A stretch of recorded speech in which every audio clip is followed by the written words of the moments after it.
अस्सलाम वालेकुम रहमतुल्लाहि व बरकातहू। मेरी आवाज़ आ रही है?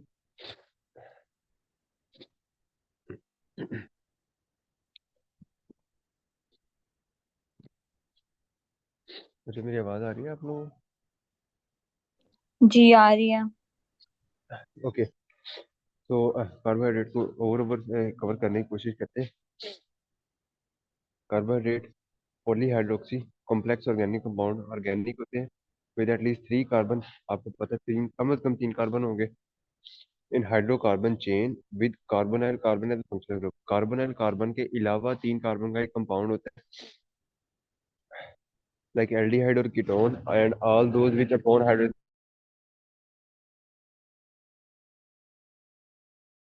3 से 5 3 कार्बोहाइड्रेट कार्बन एटलीस्ट इसके स्ट्रक्चर में होते हैं, प्लस एक कार्बोनाइल कार्बन होता है। जिस carbonyl carbon as a functional group. अब फंक्शनल ग्रुप का मतलब होता है वो चीज जो इसको स्पेसिफिक कैरेक्टरिस्टिक देती है, जिनके अंदर हमारे पास एल्डिहाइड है एंड कीटोन है, ठीक है। और ये डायरेक्टली भी कंपाउंड और ऐसे तमाम कंपाउंड जो कहीं ना कहीं टूट के या किसी एक रिएक्शन में इन कंपाउंड्स को प्रोड्यूस करते हैं, वो सारे भी कार्बोहाइड्रेट के अंदर आएंगे। ये सारे कंपाउंड और ऐसे तमाम कंपाउंड जो कहीं टूट के इन स्ट्रक्चर्स को देते हैं, वो भी इसमें ही आएंगे। नेक्स्ट जो है वो इसमें आ जाता है कि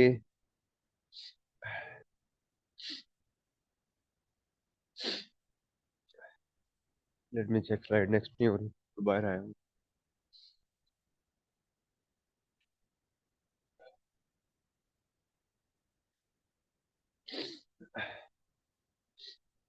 अच्छा, इसके अंदर ना जो हमने मेनली आज डिस्कस करना है दैट इज ग्लाइकोलाइसिस, और इसकी जो भी टाइप्स हैं उसको याद कैसे करना है।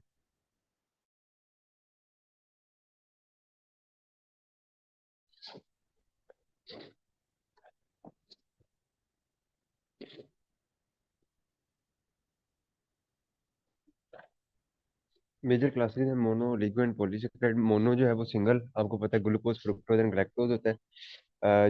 और लिगो आ जाएंगे, ये आ जाएंगे उससे मतलब थोड़े से ज्यादा, और जो इससे भी ऊपर होंगे या अच्छा, जो मोनोसेक्राइड है बेसिकली इसमें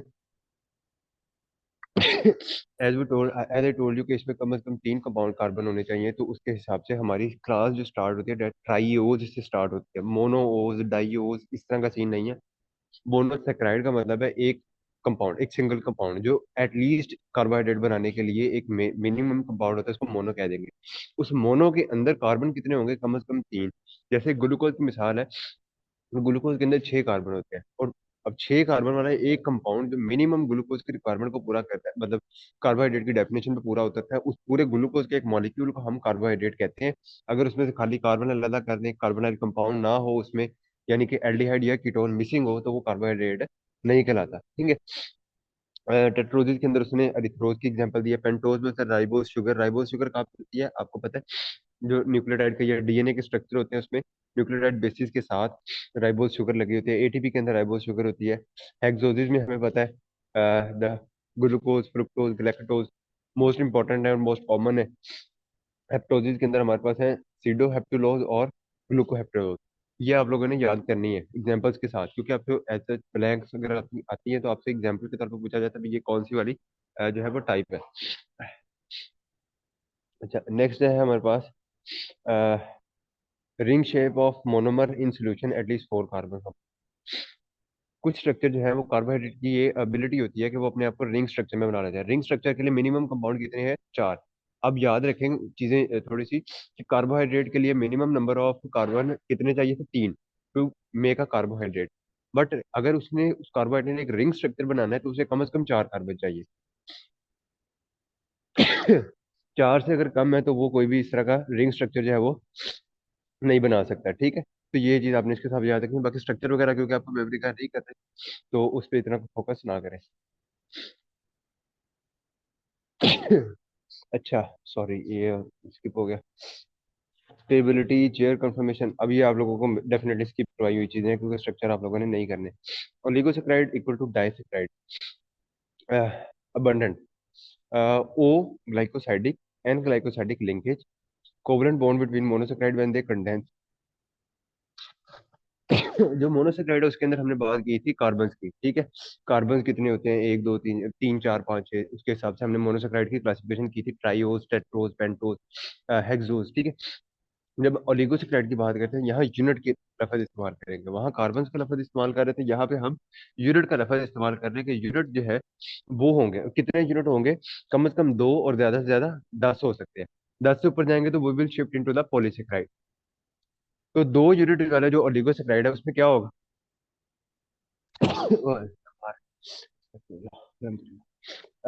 जस्ट अ मिनट में, इरिटेशन हो रही है।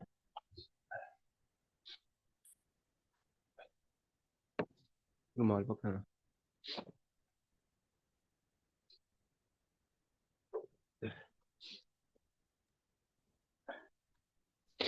ओके, अब नहीं होगा। तो बेसिकली ओ ग्लाइकोसाइडिक या एन ग्लाइकोसाइडिक लिंकेज है। ओ ग्लाइकोसाइडिक का मतलब है कि ओ साइड से हमारा जो है ना वो लिंकेज बनेगी, मतलब ऑक्सीजन बेस पे।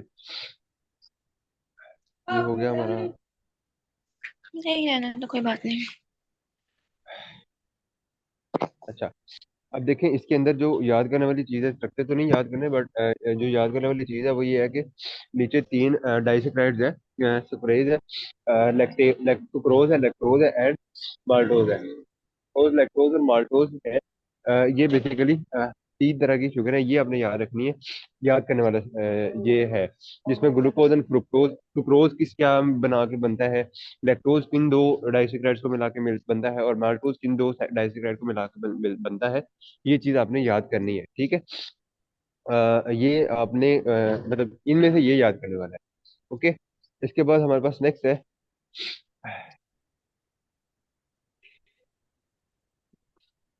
तो आपको ग्लाइकोलाइसिस तक ले आऊंगा एक बार।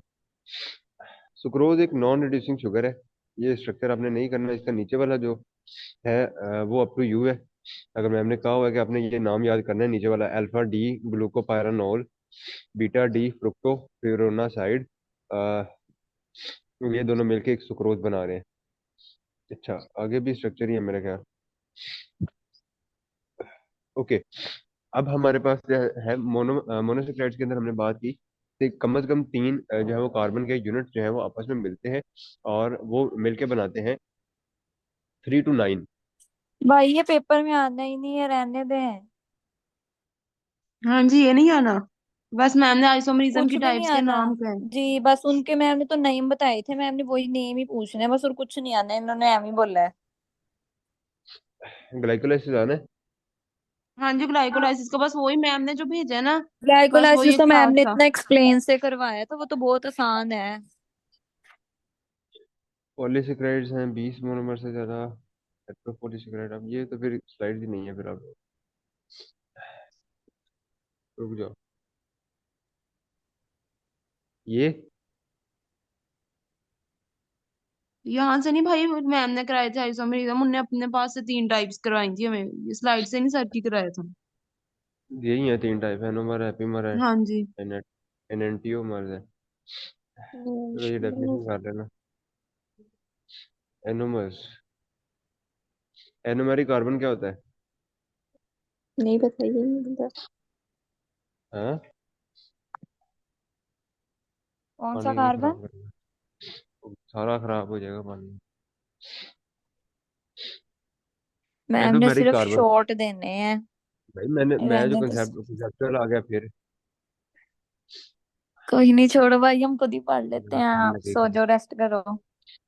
वैसे यार पढ़ लो, ड्रामे नहीं करो। मैं बैठा हूँ जो बाहर। सच में ये नहीं है, ये तो है ही नहीं टॉपिक, ये तो पढ़ाया नहीं हुआ हमें। आप लोगों को इतना भी नहीं पता आपने पढ़ा क्या है आपस में। चलो मैम ने पहले कहा डिस्कस था करके कि ना, बैठो। मैंने जो क्लास में गया, मैम ने बस थोड़ा थोड़ा मैम ने क्लास में कराया था, बाकी बफर्स तक करना था वो तो कर लिया हुआ है हमने।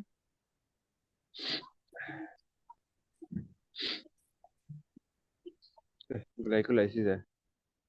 अच्छा, ये याद करने का तरीका बताता हूँ यार मैं। आप लोग बाद में प्रैक्टिस कर रहे हैं ना, लेकिन ये आप लोग कर लो। दो फेजेस होते हैं। मैं एमसीक्यू के कंसेप्ट के हिसाब से आपको बता रहा हूँ, पीछे वाली चीजें चले आपने नहीं करनी, बट ग्लाइकोलाइसिस आपने अगले 6 सेमेस्टर में 4 बार पढ़ना है, 4 सेमेस्टर में। एमएससी में भी यही कुछ पढ़ा देते हैं। बेसिकली ग्लाइकोलाइसिस जो है एक sugar separating no anaerobe aerobe दोनों में होता है। ग्लाइकोलाइसिस एक ऐसा स्टेप है जो कि एनर्जी प्रोडक्शन का स्टेप है, और एरोबिक एनारोबिक दोनों में होता है, because oxygen is not needed in glycolysis. ठीक है, कंसेप्ट बिल्ड करें पेपर के हवाले से ही, सारी चीजें नहीं करें। ठीक है, आप खड़े होकर किसी को कल जवाब दे सकते हो कि ग्लाइकोलाइसिस मैं बताती हूँ। ठीक है। अच्छा, अब इसमें देखें दो फेजेस होते हैं, एक होता है प्रिपरेटरी फेज और दूसरा जो है वो पे ऑफ फेज होता है। ठीक है, अगर आप इस प्रिपरेटरी फेज को देखते हैं ना, तो इसके अंदर एनर्जी इस्तेमाल हो है। काम क्या, हम फाइनल काम क्या करना है, हमें ग्लाइकोलाइसिस क्यों करवा रहे हैं, और एनर्जी प्रोडक्शन। बट इसके अंदर हमें एक जगह पे एनर्जी जो है वो देनी भी पड़ती है। ठीक है, तो that preparatory phase need energy. ठीक है, लेकिन वो अगर दो इस्तेमाल कर रही है, आगे चार प्रोड्यूस होती हैं, तो नेट एटीपी हमें मिल जाता है भाई, दो प्रोड्यूस हो गए फाइनल। सही है, तो लेट्स टॉक अबाउट दिस। एक ग्लूकोज का मॉलिक्यूल होता है हमारे पास। अच्छा, जो इनमें मोस्टली काइनेज होता है ना, काइनेज, ये कुछ याद करने की टिप्स होती है कि अगर खड़े होके फौरन से भी आपसे कोई पूछ लेता है ग्लाइकोलाइसिस क्या होती है, तो आपके जहन में चीजें होंगी, तो you will be able to elaborate them. Kinase, kinase होता है बेसिकली जहाँ फोस्फोरस की जहाँ बात होगी ना, पी की, फास्फोरस की या फॉस्फेट की, वहां काइनेज होगा। सपोज ग्लूकोज से ग्लूकोज सिक्स फॉस्फेट बना, ये ग्लूकोज ग्लूकोज सिक्स फॉस्फेट बन रहा है, तो ये एटीपी है ना, एडिनोसिन ट्राई फॉस्फेट, तीन उसके पास फॉस्फोरस है, वो कन्वर्ट हो गया एडीपी में, यानी दो उसके पास रह गए, एक उसने फ्री छोड़ दिया। वो फ्री का जो फॉस्फेट था वो ग्लूकोज ने एक्सेप्ट कर लिया, और ये बन गया ग्लूकोज सिक्स फॉस्फेट। अब आप लोगों ने कहा कि हमें ये आता है, कोई एक बच्चा मुझे बता दे ग्लूकोज सिक्स फॉस्फेट बनाना क्यों जरूरी है। बड़ा मजेदार कॉन्सेप्ट है।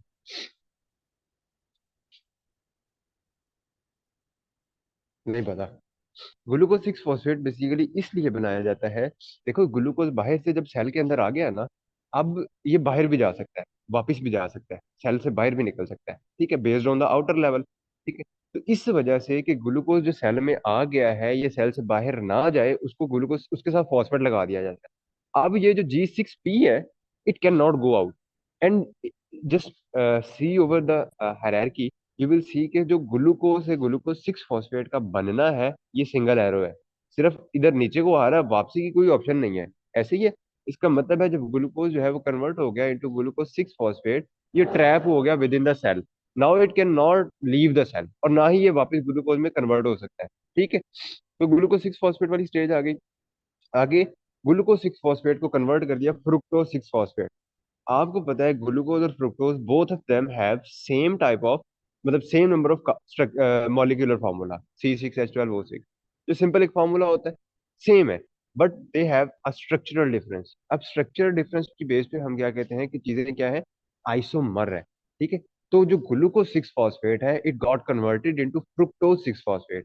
Glucose and fructose are isomer to each other, और क्योंकि इन दोनों के साथ फॉस्फेट भी लगा हुआ है, नॉट सिंगल ग्लूकोज फ्रुक्टोज में कन्वर्ट नहीं हो रहा, ग्लूकोज फॉस्फेट आगे फ्रुक्टोज फॉस्फेट में कन्वर्ट हो रहा है, तो हमारा जो एंजाइम इसको काम करेगा वो होगा फोस्फोहेक्सोज आइसोमरेज। फोस्फोहेक्सोज आइसोमरेज, मतलब क्या है कि वो जो हेक्सोज किस लिए हम उसको कह रहे थे, क्योंकि वो ग्लूकोज था और नीचे फ्रुक्टोज था, both of them are six carbon compound, तो वो दोनों हेक्सोज हैं, हेक्सोज हैं, उनके साथ फॉस्फेट लगा हुआ है, तो फोस्फोहेक्सोज। और आइसोमरेज, क्योंकि ग्लूकोज को कन्वर्ट कर दिया गया है इनटू फ्रुक्टोज, तो आइसोमरेज ने भी अपना रोल प्ले किया। तो यहाँ पे ये एंजाइम रोल प्ले कर रहा है, and now it is a reversible reaction, the first one was a irreversible reaction. अब फ्रुक्टोज सिक्स फॉस्फेट उसमें उस वो अगेन एक एटीपी कन्वर्ट होगा इनटू एडीपी, और fructose one six bis phosphate बनेगा। ठीक है, अब यहाँ पे दो दो एटीपी हमारे इस्तेमाल हो गए। अब यहाँ पे जो एंजाइम काम कर रहा है वो कौन है, फोस्फो फ्रुक्टोकाइनेज वन। ऊपर हेक्सोकाइनेज ने क्या किया था, फॉस्फेट ऐड की थी इनटू ग्लूकोज। ठीक है, हेक्सो था ना, इट वाज ग्लूकोज क्योंकि हेक्सोज थी। अब फ्रुक्टोज सिक्स फॉस्फेट में एक और जो है ना वो फॉस्फेट ऐड हुई है। फर्स्ट वन जो है वो 6 नंबर कार्बन पे, जो स्ट्रक्चर में 6 नंबर कार्बन पे फॉस्फेट ऐड हुई थी, तो वो बन गया सिक्स फॉस्फेट। अब एक नंबर पे एक और फॉस्फेट ऐड हो गई है, तो अब ये बन गया है fructose one six bis phosphate. बिस का मतलब है दो, बाई का मतलब दो होता है ना, तो दो फॉस्फेट अब लग चुके हैं, तो इट इज अ स्ट्रक्चर जिसके अंदर दो फॉस्फेट लगे हुए हैं, कहाँ कहाँ पे, पहले पे और छेवें पे। इस वजह से क्योंकि दोबारा फॉस्फेट ऐड हुआ है, किसमें ऐड हुआ है, फोस्फोफ्रुक्टो में। ठीक है, फॉस्फेट वाले फ्रुक्टो में। ठीक है, तो फॉस्फोफ्रुक्टो काइनेज 1, उसका नाम क्या रख दिया काइनेज, क्योंकि फॉस्फेट ऐड हो रहा था, तो kinase was playing roll over here. अब फ्रुक्टोज 1,6 बिसफॉस्फेट जो है ये आगे कन्वर्ट होता है अपने दो हिस्सों में। ऊपर वाले अभी तक हमारा सारा स्ट्रक्चर चल रहा था 6 कार्बन का, ठीक है। अब हमारा जो फर्दर स्ट्रक्चर चल रहा है ये आगे आएंगे, 3 3 कार्बन के दो कंपाउंड बन जाते हैं, glyceraldehyde 3 phosphate and dihydroxy acetone phosphate. ये दोनों आपने याद कर लेने कि एल्डोलेज, ये दो कंपाउंड जो है उसने तो तोड़ दिए, ठीक है। एक हमारे पास बन गया ग्लिसरल्डिहाइड 3 फॉस्फेट, एक ग्लिसरल्डिहाइड 3 फॉस्फेट बन गया, और दूसरा हमारे पास बन गया di hydroxy acetone phosphate. 6 carbon वाला कंपाउंड आगे टूट के दो तीन तीन वाले में बन गया। यहाँ तक कंसेप्ट क्लियर हुआ? Able, you will be able to remember them. आगे इसके छोटे छोटे पार्ट हैं, तो वो हम स्किप करते हैं, या आप सारा कुछ कर चुके हो स्ट्रक्चर, क्योंकि आप लोगों ने ऑलरेडी नहीं करने। हम अगले स्टेप पे जाएंगे फिर देख। ओके, अभी तक जो है वो हमारा था प्रिपरेटरी फेज। इसमें कितने एटीपी इस्तेमाल हुए हैं? 2 एटीपी। रिमेम्बर दैट, 2 एटीपी हमारे क्या हो रहे हैं? इस्तेमाल हो रहे हैं। नाउ अब हमारा जो है द प्रिपरेटरी फेज, यहाँ पे उसकी आखिरी हेडिंग जो है वो व्हाइट कलर में दी हुई है, glyceraldehyde 3 phosphate plus dihydroxy acetone phosphate. एक हमारे पास ग्लिसरल्डिहाइड 3 फॉस्फेट था, एक हमारे पास डाईहाइड्रोक्सी एसीटोन फॉस्फेट था। अब जो डाईहाइड्रोक्सी एसीटोन फॉस्फेट है ये भी कन्वर्ट हो जाएगा, मतलब ये एडिशनल स्टेप है बीच में, ये भी कन्वर्ट हो जाएगा इनटू ग्लिसरल्डिहाइड 3 फॉस्फेट। यानी कि अब हमारे पास दो ग्लिसरल्डिहाइड 3 फॉस्फेट हो गए। क्या हुआ था कि हमारा जो फॉस्फोफ्रुक्टोकाइनेज सॉरी 1,6 बिसफॉस्फेट जो था, बिसफॉस्फोफ्रुक्ट यार फ्रुक्टोज 1,2 बिसफॉस्फेट था जो हमारा, वो आगे कन्वर्ट हो गया था इनटू ग्लिसरल। एक उसमें से निकला था ग्लिसरल्डिहाइड वाला स्ट्रक्चर 3 फॉस्फेट, और दूसरा हमारा निकला था D A P, D A P या डी एच पी कहते हैं इसको, डाई हाइड्रोक्सी एसीटोन फॉस्फेट, ठीक है। अब ये जो डाई हाइड्रोक्सी एसीटोन फॉस्फेट बना था ये भी आगे कन्वर्ट हो जाएगा इनटू ग्लिसरल्डिहाइड 3 फॉस्फेट। तो हमारे पास जो एक तो डायरेक्टली ग्लिसरल्डिहाइड 3 फॉस्फेट आ गया G3P, और दूसरा जो है वो एक एडिशनल स्टेप से हो गया फिर G3P बन गया। Now we have 2 G3P। अब ये दो G3P अलग अलग आगे इन पे प्रोसेसिंग होती है। यहाँ सबके साथ दो लिखने का मतलब है, मतलब नीचे तक देखते जाओगे तो दो दो दो दो लिखा जा रहा है, ठीक है। बट बेसिकली हो ये रहा है कि यहाँ से दोनों G3P के ऊपर अलग अलग से प्रोसेसिंग होती है, ठीक है। एक G3P एक साइड पे हो जाएगा, दूसरा G3P दूसरी साइड पे हो गया, और सेम टू सेम रिएक्शन दोनों पे आएंगे। क्या होगा कि G3P जो है इसमें अब इस पे एक्ट करेगा ग्लिसरल्डिहाइड 3 फॉस्फेट डी हाइड्रोजिनेज। अब जो हाइड्रोजिनेज वाला या डीहाइड्रोजिनेज या हाइड्रोजिनेज, ये जहां पे आते हैं वहां पे NADH या FADH इस तरह की चीज होगी। आई टोल्ड यू कि जहाँ काइनेज का लफ्ज मोस्टली इस्तेमाल होता है वहां पे फॉस्फेट की बात होती है, एंड यूजुअली फॉस्फेट एडिशन की बात होती है। यहाँ पे जहाँ पे डीहाइड्रोजिनेज या हाइड्रोजिनेज की बात होगी वहां हमारे पास FADH या FADH2 इस तरह की चीजें जो है वो हमारे पास मौजूद होंगी। होगा ये कि जो मतलब दोनों तरफ से ग्लिसरल्डिहाइड 3 फॉस्फेट है, वो उन पे ये एंजाइम एक्ट करेगा। कौन सा? ग्लिसरल्डिहाइड 3 फॉस्फेट तक बात ठीक है, आगे डीहाइड्रोजनेज मतलब वो उसमें से हाइड्रोजन को रिमूव करेगा, ठीक है। तो दो हाइड्रोजन जो है वो यहाँ से निकल जाएंगे, और वो मिल जाएंगे दो NAD+ और दो फॉस्फेट।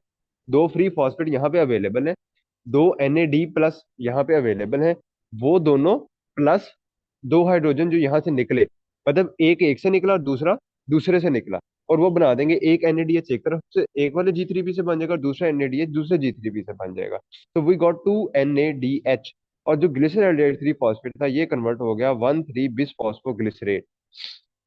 ग्लिसरल्डिहाइड किसमें कन्वर्ट हो गया? 1,3 बिसफॉस्फोग्लिसरेट। यानी कि ग्लिसरेट बन गया स्ट्रक्चर, और उसमें पहले और तीसरे नंबर पे, क्योंकि स्ट्रक्चर ही 3 कंपाउंड वाला रह गया था ना, तो पहले और तीसरे नंबर पे एक एक फॉस्फेट लगा हुआ है, क्योंकि ऊपर वाले स्ट्रक्चर में हमारा फॉस्फेट निकला ही नहीं, सिर्फ हाइड्रोजन निकले थे, फॉस्फेट हमारा नहीं निकला था। तो फॉस्फेट वही दो ही है जो ऊपर भी लिखा हुआ था। तो यहाँ पे हमारे पास फॉस्फेट लग गया 1,3 बिसफॉस्फोग्लिसरेट। सॉरी, ऊपर एक था, नीचे अब क्योंकि ऐड हुए थे दो फॉस्फेट, फॉस्फेट लग गया, और वो हाइड्रोजन निकल गए। आई जस्ट कंफ्यूज ओवर है, क्योंकि दो NAD+ आए थे, NAD ने इस स्ट्रक्चर से जो है वो हाइड्रोजन ले लिए और इसको फॉस्फेट दे दिया, दोनों को एक एक मिल गया। तो दो फॉस्फेट का मतलब है एक एक को मिल गया, एक एक को मिल गया, ठीक है। अब दोनों को अलग अलग फॉस्फेट मिल गया, तो ये स्ट्रक्चर बन गया, मतलब फॉस्फेट की फिर से एडिशन हुई है। फॉस्फेट एडिशन हुई है और हाइड्रोजन रिमूवल हुई है।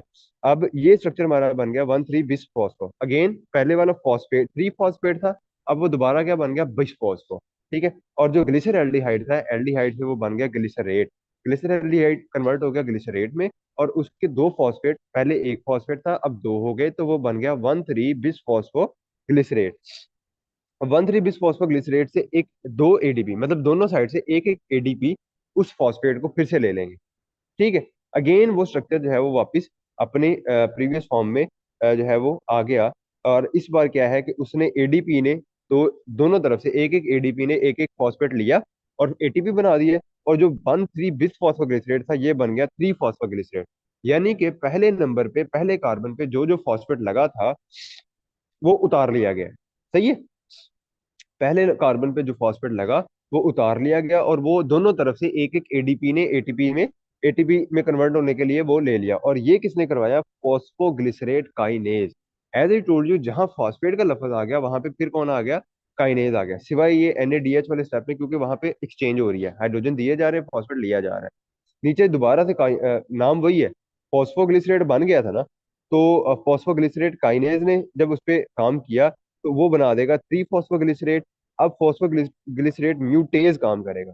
म्यूटेशन करनी, म्यूटेशन क्यों, वो कार्बन एक जगह से फॉस्फेट को उठाएगा और दूसरी जगह पे कर देगा, मतलब 3 नंबर से उठा के 2 नंबर पे ले आएगा। तो ये म्यूटेशन है, ये आइसोमरिज्म नहीं है। फॉस्फेट की पोजीशन ही चेंज होगी। तो पहले फॉस्फेट लगा हुआ था 3 नंबर पे, तो उसको कह रहे थे 3 फॉस्फोग्लिसरेट। अब वो 3 नंबर से आ जाएगा, 2 नंबर वाले कार्बन के ऊपर फॉस्फेट लग जाएगा, तो वो बन जाएगा 2 फॉस्फोग्लिसरेट। ठीक है। अब इस पे इनोलेज काम करेगा, हाइड्रोजन निकल जाएगा, दोनों तरफ से एक एक पानी निकलेगा, कंबाइन अगर आप स्टेप बनाते हो तो 2H2 डेफिनेटली निकल रहे हैं। और उससे बन जाएगा फॉस्फो इनोल पायरुवेट, दोनों तरफ। फोस्फोइनोल पायरुवेट पे अब पायरुवेट काइनेज काम करेगा, और अगेन एडीपी से एक एटीपी निकाल दी जाएगी। ठीक है। तो काइनेज वाली हायरार्की जो है, जो साइकी है, वो अप्लाई होगी wherever there is a concept of phosphate, while the hierarchy of dehydrogenase will be applied to the point where hydrogen की रिमूवल या एडिशन हो रही है। रिमूवल होगी तो डिहाइड्रोजनेज, और अगर एडिशन होनी है तो हाइड्रोजनेज। ठीक है। तो ये दो एंजाइम का अगर इस तरह स्ट्रक्चर याद रखो तो आप आधा नाम भी लिख सकते हो। जो स्ट्रक्चर मौजूद है उसको कहीं ना कहीं उसको लिख के आगे काइनेज लिख देंगे तो मोस्टली एंजाइम वही बनेगा जो कि आपको रिक्वायर्ड होता है। ठीक है। तो याद करना एंजाइम्स को जो है वो आप लोगों के लिए आसान हो जाएगा। ठीक है। पायरुवेट काइनेज क्या करेगा, फोस्फोइनोल पायरुवेट को वहां से फॉस्फेट, और जो एक रह गया था 2 नंबर वाले कार्बन पे रह गया था, उसको भी निकाल देगा, वहां से भी एटीपी बन जाएगी, और 2 पायरुवेट हमारे पास बच जाएंगे। So if you talk about, एक बहुत इंपॉर्टेंट क्वेश्चन होता है नेट एटीपी का, अगर वो यहाँ पे है,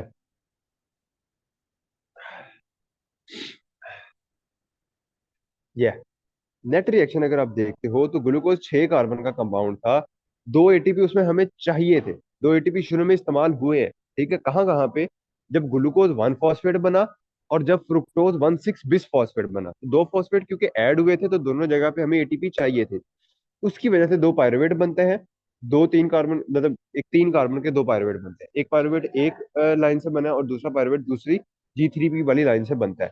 साथ में 4 एटीपी बने। 4 एटीपी कहाँ से बने, 2 एटीपी एक जगह से निकले जहाँ पे और 2 एटीपी जो है वो बिल्कुल लास्ट स्टेप से निकले, 2 NADH में निकले हैं। ठीक है। वो जो NADH जहाँ पे डिहाइड्रोजनेशन हुई थी, और 2 हाइड्रो पानी के मॉलिक्यूल भी निकले हैं। ठीक है। तो ये चीजें जो है वो वहां से एक्सक्लूड हुई हैं। अगर आपसे पूछा जाए भाई ओवरऑल एटीपी प्रोडक्शन कितनी है, तो ओवरऑल एटीपी प्रोडक्शन कितनी है, 4 - 2 करेंगे। ठीक है। क्योंकि 4 प्रोड्यूस हुई है और 2 इस्तेमाल हो गई है, तो अगर आप नेट अमाउंट निकालते हो भी टोटली कितनी हमें रिएक्शन से मिली कितनी है, तो टोटल 2 एटीपी। ठीक है। हमारे पास 2 पहले से थी जिसका जिसने रिएक्शन स्टार्ट करवाया, 4 हमें मिल गई। अब इनमें से 2 जो है वो अगले रिएक्शन के लिए इस्तेमाल हो जाएंगे और 2 बाकी बॉडी नीड्स में इस्तेमाल हो जाएंगे। तो net ATP of glycolysis is 2 ATP. ठीक है। ये इंपॉर्टेंट पोर्शन है, बच्चे अक्सर इसमें कंफ्यूज कर जाते हैं।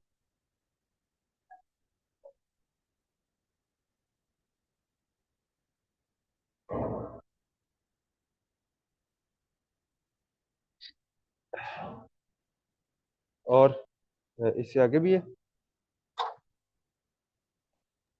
नहीं, इससे आगे नहीं है, बस इतना ही है।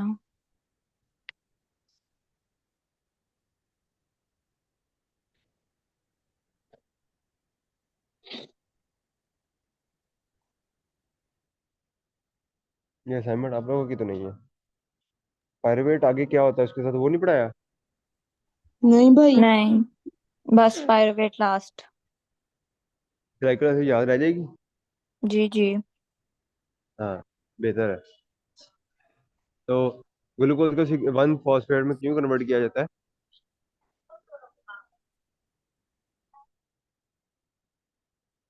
ग्लूकोज को ग्लूकोज 1 फॉस्फेट में क्यों कन्वर्ट किया जाता है? ताकि ताकि वो वो अंदर बाहर आया निकले। ना। चलो चलो बता दे। किसी की भी समझ नहीं आई। ताकि वो दोबारा सेल से बाहर ना निकल सके। यस। और जहाँ जहाँ फॉस्फेट की एडिशन या रिमूवल होगी वहाँ कौन सा एंजाइम आएगा? Kinase kinase. एंजाइम। हाँ, साथ में उसके मतलब दूसरा कोई भी आप नाम लगा दोगे।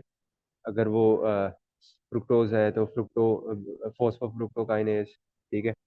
अगर वो पायरुवेट वाली जगह पे है तो पायरुवेट काइनेज। ठीक है, जो उससे अगली चीज बन रही है या उससे पिछली जो भी चीज बन रही है तो उसके हिसाब से आप उसको नाम दे दोगे। ठीक है, तो काइनेज। और अगर हाइड्रोजन की कहीं एडिशन या रिमूवल होनी है तो फिर कौन सा एंजाइम आना है?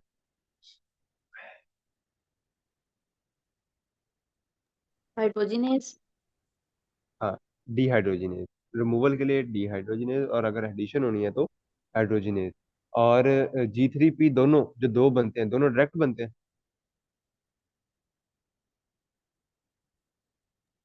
नहीं, पहले ग्लिसरॉल्डिहाइड 3 फॉस्फेट और डाइहाइड्रोक्सी एसीटोन फॉस्फेट बनता है।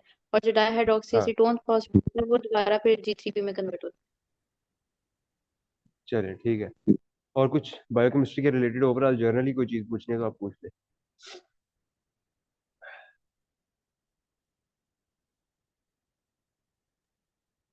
नहीं, बाकी सब क्लियर है, सही है।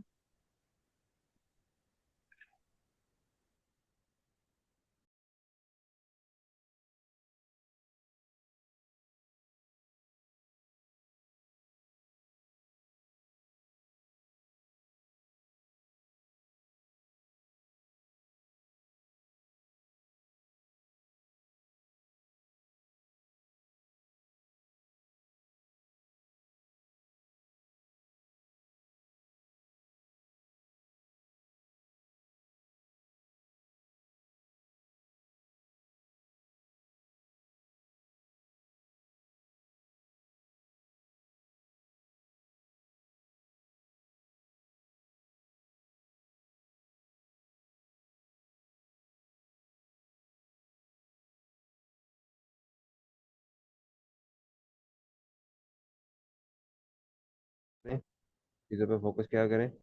आ, शुगर वगैरह भी लगाते रहा करें, बट नाक नहीं कटानी, सही है। पता लगना चाहिए देर इज अ डिफरेंस। ठीक है। 140-50 है लेकिन डेफिनेटली मोस्ट ऑफ यू नहीं, बहुत कम आप में से जो है वो फर्दर कंटिन्यू करते हैं जब एक फी स्ट्रक्चर और वो सारी चीज़ें आ जाती हैं एकेडमिक पोर्शन के हवाले से। But there are a lot of other things too. तो मेहनत करनी है, और there are many more to come. और जहाँ आपको चीज़ें कंफ्यूज रहती हैं you can just let me know. और जिन पॉइंट्स पे और फिर जिन मोमेंट्स पे if I am too busy और if I am not responding properly, I will simply ask like 3-4 घंटे बाद मैं ग्रुप में पूछ लेता होता हूँ, हाँ भी जिसने क्वेश्चन किया है इनबॉक्स में तो यहाँ पे स्टेट कर दे so that I can answer them. ठीक है।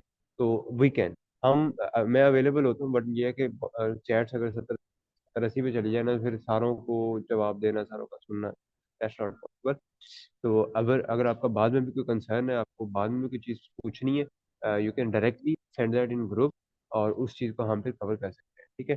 That was all about today's lecture. और hope so you are preparing well your exams, और मुझे उम्मीद है कि आप लोग को पहले वाले एग्जाम भी बेहतर हो रहे होंगे। Wishing you best of luck for your next exam. और किसी का शाही मेवा रह गया होगा तो I still have them if someone will come tomorrow, और मैं वहाँ पे टाइम से मौजूद हुआ, मरा मुरा ना हुआ तो आई विल कम और आप लोग को ले लीजिएगा। Thank you so much. अल्लाह हाफिज़।